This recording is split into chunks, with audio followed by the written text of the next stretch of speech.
one of the things that's got to make Donald Trump a little bit panicky is, and he can pretend how he knew from the very beginning we should have had Luther Strange and blah, blah, blah. That may have been the case, but he's got to be a little bit worried because he is seeing his toxicity. Simultaneous to all of this, there has been an ongoing campaign by the White House and I would say Republicans in Congress and, of course, the conservative media to discredit the Mueller investigation, to assault, really, the institution of the FBI. And let me make it absolutely clear. I am perfectly content with a significant dose of skepticism about the FBI, about our intelligence community. But no one should think for a moment that anyone associated with Donald Trump or the conservative movement or the Republican Party at this point is actually concerned about some type of reform in favor of civil liberties. That's not what this is about whatsoever. There is a full-on frontal attack. I don't want to say that it peaked, but it certainly it certainly was in full force this week with the judiciary hearing, or I should say, the Judicial Committee in the House with Rod Rosenstein. Right before Rod Rosenstein showed up there on Wednesday, I guess it was, morning, Tuesday night, the Department of Justice basically ushered reporters into a room and said, hey, look at these messages, these text messages between FBI agents. That is unprecedented for what is an ongoing investigation. I mean, this is clearly a campaign. Those FBI texts, too, we should say, basically said that Donald Trump is an idiot. And, Hillary Clinton hopefully will be president. But, yeah, Donald Trump is an idiot. His own cabinet members have said this. But what do you make of this all-out assault? Well, I mean, I've written quite a bit about this for my column in Salon. I'm following it with great interest. It's this pushback from the Republicans.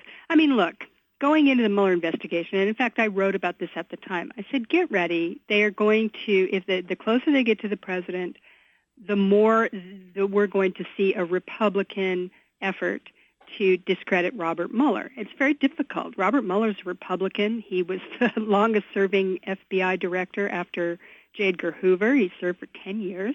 He was, he has a, as far as those kind of, he was he was a war hero. I mean, he is one of those people. If there's anybody that's considered sort of a straight arrow prosecutor, lawman, G-man, it's Robert Mueller. So he is not easy to discredit on a personal level.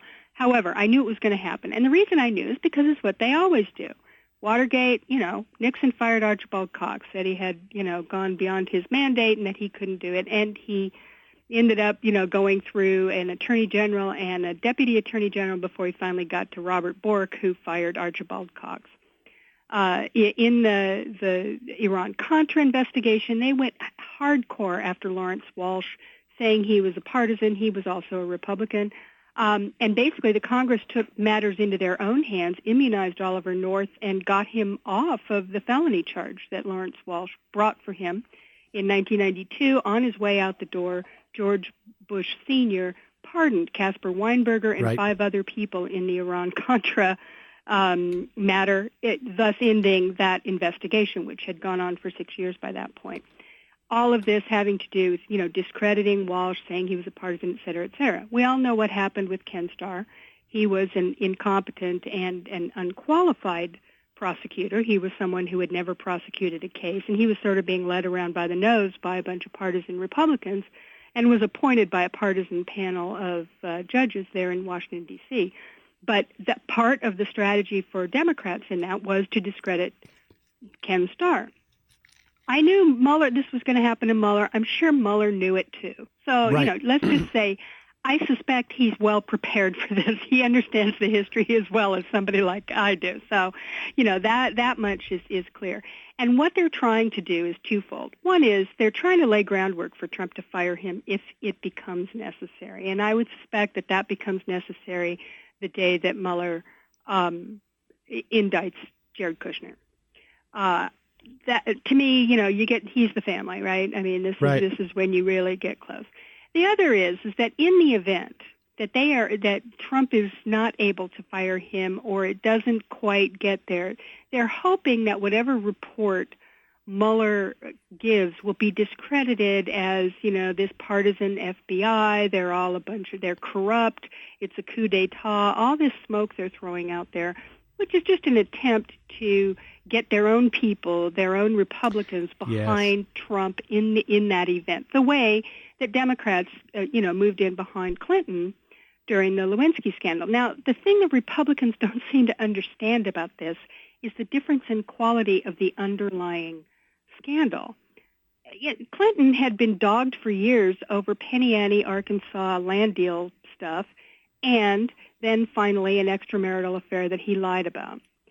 This is about a presidential campaign coordinating with a foreign government and then potentially trying to cover that up once they got into the White House. It is a magnitude of difference in the crime that is being investigated and the scandal that surrounds it. So I think that they are making a mistake. I don't think it's actually going to work. I think Mueller actually has enough built up credibility to be able to get through this. But it's going to get ugly. I hope everybody understands that this is this mud that's being thrown by the Republicans, and this is coming mostly from the House.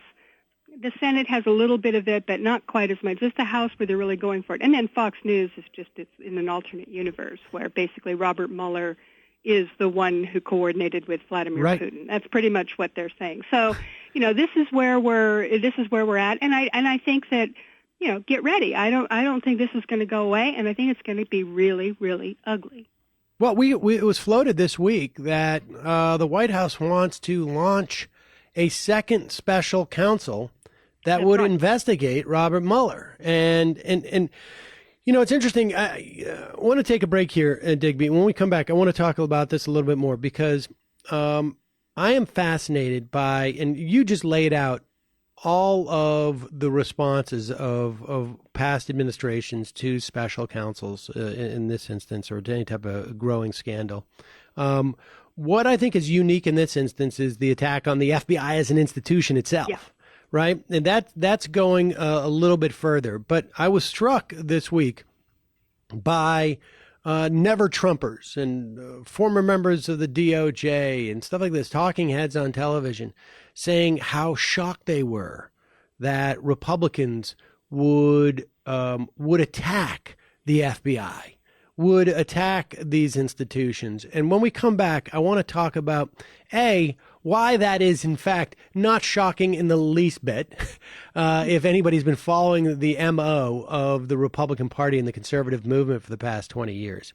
And I also want to talk about this notion of Donald Trump perhaps creating a narrative that floats parallel to the narrative we deal with now, and how that's changed over the past 15, 20 years as well. We got to take a quick break. I'm Sam Seder. This is Ring of Fire Radio. I'll be right back with the great Digby, Heather Parton.